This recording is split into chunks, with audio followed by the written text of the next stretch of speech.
ఆయన ఆరోగ్యం ఏం బాలేదండి. అతనికి స్టంట్ వేశారు. హార్ట్ ప్రాబ్లం ఉంది. స్టంట్ వేశారు. అతనికి అసలు 8 గంటలు రెస్ట్ ఉండాలి. అలాంటిది అతన్ని స్టేషన్ రాజమండ్రి జైల్లోంచి మాచర్ల తీసుకెళ్లారు. మాచర్ల నుంచి తీసుకొచ్చి మళ్ళీ రాజమండ్రి జైల్లో అప్పచెప్పారు. అక్కడి నుంచి మళ్ళీ కురుపం తీసుకెళ్లారు. ప్రతిరోజు అతన్ని 500-600 కిలోమీటర్లు తిప్పుతున్నారండి. అతనికి అసలు నిద్రపోవడానికి కూడా టైం ఇవ్వట్లేదు. ప్రతిరోజు తీసుకెళ్తున్నారు. పీటీ వారెంట్లు వేసి స్టేషన్ కస్టడీలు వేసి తీసుకెళ్తున్నారు. డాక్టర్లు చెప్తున్నా కూడా అతను అన్ఫిట్గా ఉన్నాడు, అతను తిరగడానికి అన్ఫిట్గా ఉన్నాడు, అతని ఆరోగ్యం బాగాలేదని చెప్పినా కూడా అతన్ని స్టేట్మెంట్లు వేసి తీసుకెళ్తా ఉన్నారు. పీటీ వారెంట్లు వేసి స్టేషన్ కస్టడీలు అని చెప్పి తిప్పుతా ఉన్నారు. రోజుకి 500-600 కిలోమీటర్లు తిరుగుతున్నారండి. అతను నిద్రపోవడానికి టైం కూడా ఇవ్వట్లేదు. అతను హార్ట్ పేషెంట్ 8 అవర్స్ అసలు రెస్ట్ ఉండాలి. అతని ఆరోగ్యం బాగా క్షీణించింది. అతను నడవలేని స్థితిలో ఉన్నా కూడా తీసుకెళ్ళిపోతున్నారు. అతన్ని ట్యాబ్లెట్స్ కూడా ఇస్తున్నారా లేదా తెలియదండి నాకు. అతను వెళ్తుంటే మేము జైలుకి వెళ్తుంటే ఎంట్రీ పెట్టుకుంటుంటే అసలు అతను లేడనే చెప్తున్నారు. మాకు ఎంట్రీ క్యాన్సిల్ అయిపోతుంది. పీటీ వారెంట్లు వేసి తీసుకెళ్ళిపోయారమ్మంటున్నారు. ఏ స్టేషన్ అంటే చెప్పట్లేదు, ఎక్కడికి తీసుకెళ్లారంటే చెప్పట్లేదు. చాలా ఇబ్బంది పెడుతున్నారండి నన్ను, నా పిల్లల్ని, నా కుటుంబాన్ని అంతా చాలా ఇబ్బంది పెడుతున్నారు. అతను ఎక్కడ ఉంటున్నాడో తెలియట్లేదు, ఏం చేస్తున్నారో తెలియట్లేదు. ప్రతిరోజు ఇలా తిప్పుతున్నారు. అతని ఆరోగ్యం క్షీణించి అతనికి ఏదనంటే ఎవరిదండి రెస్పాన్సిబిలిటీ?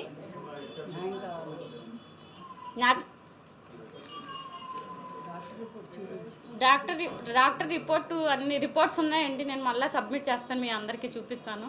ఇప్పుడైతే నేను తీసుకురాలేదు.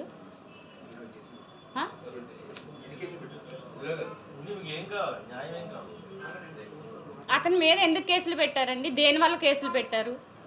అవన్నీ చూపించండి నాకు. అతను సోషల్ మీడియా అంటే పోస్టులు పెడతారండి. మార్పింగ్ ఏమైనా చేశారా?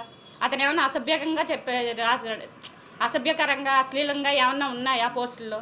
ఒకసారి చూపియండి. ఎందుకు పెడుతున్నారు? ఇన్ని సెక్షన్లు ఎందుకు పెడుతున్నారు అతని మీద?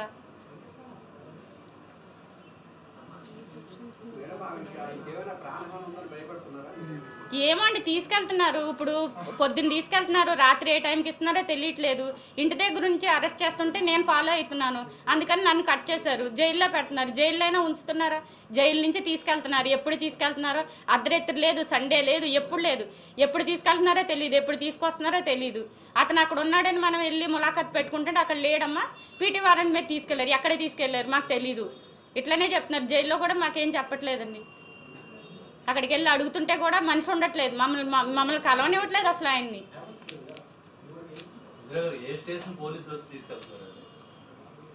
ఏ స్టేషన్ అని లేదండి. ఇప్పుడు అక్కడ అసలు కొత్త కేసులు అన్ని దేని మీద పెడుతున్నారో తెలియట్లేదు. ఎవరు పెడుతున్నారో తెలియట్లేదు.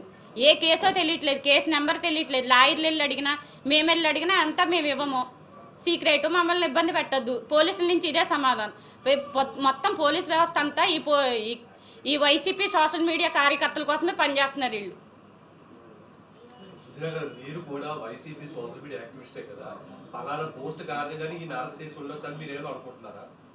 పోస్టులు ఏవేవో చూపిస్తున్నారండి. అక్కడ మార్పింగ్ అంటున్నారు, అశ్లీలత అంటున్నారు. మరి టీడీపీ అని ఏదో పేజీ ఉంది వీళ్ళది. మరి వాళ్ళ దాంట్లో ఏం అసభ్యకంగా అశ్లీలంగా ఉన్నాయి కదండి. వాళ్ళు మేము పెట్టచ్చా కేసులు? గత ప్రభుత్వ హయాంలో సోషల్ మీడియా యాక్టివిస్ట్ మీద కేసులు పెట్టారు. అందుకే కూటమి ప్రభుత్వం ప్రతీకార చర్యలు పాల్పడుతుంది అనుకుంటున్నారా? గత ప్రభుత్వం పెట్టింది నాకు తెలియదండి. నేను అసలు ఇలా మీడియాలో అసలు నేను ఎప్పుడు రాలేదు. మా వారిని అరెస్ట్ చేశారు, ఎందుకు చేశారని నేను అడుగుతున్నాను. దానికి సమాధానం చెప్పండి. అసలు ఇప్పుడు ఎన్ని స్టేషన్లు అని కదండి, ఆయన మీద 20 కేసులు ఉన్నాయి. రోజుకొక స్టేషన్ అని తిప్పుతున్నారు, రోజుకొక కేసు అని చెప్తున్నారు, పీటీ వారెంట్లు వేస్తున్నారు, స్టేషన్ కస్టడీలు అంటున్నారు. అతను ఒక్క చోట ఉండనివ్వట్లేదు. పోలీసులు ఇబ్బంది అంటే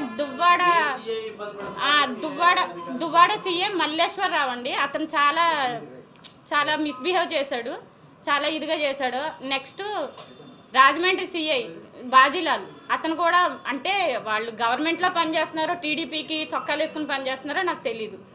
వాళ్ళు మొత్తానికి టీడీపీ వాళ్ళు ఏదైతే చెప్తున్నారో అదే చేస్తున్నారు. కొట్టడం అంటే ఆయనకి కాలు ఇన్ఫెక్షన్ అయిందండి. అతనికి రాడ్స్ వేసారు, యాక్సిడెంట్ అయింది. ఆ ఇన్ఫెక్షన్ వేసిన దాని దగ్గర మొన్న సిఐ తోసేస్తే అతనికి చీమ్ పట్టేసింది కాలు. అతను షుగర్ పేషెంట్, హార్ట్ పేషెంట్, ఏం చేస్తున్నారో తెలియట్లేదు. అతను ఇంతవరకు నాకు చూపించలేదండి. అంటే గత ప్రభుత్వంలో పోస్టులు పెట్టే సమయంలో మీకు ఏమైనా తెలుసమ్మా ఏ పోస్టులు పెట్టారో లేకపోతే ఏంటని మీరు ఏమైనా వారించడం నాకు ఏం చేశారా? తెలియదండి, నేను పోస్టులు అని నేను చూడను కదా. మేడం ఇప్పుడు వీటికి సంబంధించి మరి పోలీసు ఉన్నతాధికారులు ఏమన్నా ఈ విజయ విషయంపై మాట్లాడడం జరిగిందా? వాళ్ళు ఎలా రెస్పాండ్ అయ్యారు? ఇంతవరకు నేను ఎవరిని కలవలేదండి, మాట్లాడలేదు. పర్సనల్ గా తీసుకుంటున్నారండి. రవికిరణ్ పోస్టులు ఏం పెడుతున్నారు అంటే అతను సెటరికల్ గా పెడతాడు, వాళ్ళకి కోపం వస్తుందేమో, ప్రశ్నించినందుకు కోపం వస్తుంది. అతను అడిగే ప్రశ్నలు వాళ్ళకి ఇబ్బందిగా ఉన్నాయేమో, అతను ప్రశ్నించకుండా అతను నోరు నొక్కేశారు. అంటే ఆయన గత ప్రభుత్వం ఉన్నప్పుడే పెట్టాడండి, అంత ముందు కూడా ఇలాంటి పోస్టులు ఏమైనా పెట్టారా? గత ప్రభుత్వం అని కాదండి, మేము 13 ఏళ్ళ నుంచి ప్రభుత్వంలోనే ఉన్నాం, వైసీపీలోనే ఉన్నాము, వైసీపీలోనే పనిచేస్తున్నాము. అతను అంటే ఏ పోస్ట్కి ఎలా రియాక్ట్ అయ్యాడని వాళ్ళకి ఎలా తగిలిందో మరి మాకు తెలియదు.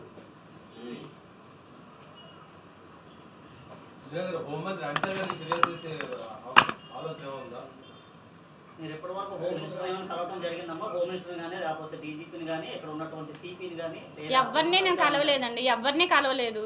ఇప్పుడు ఈయన్ని కలవనివ్వట్లేదు, నన్ను ఇబ్బంది పెడుతున్నారు.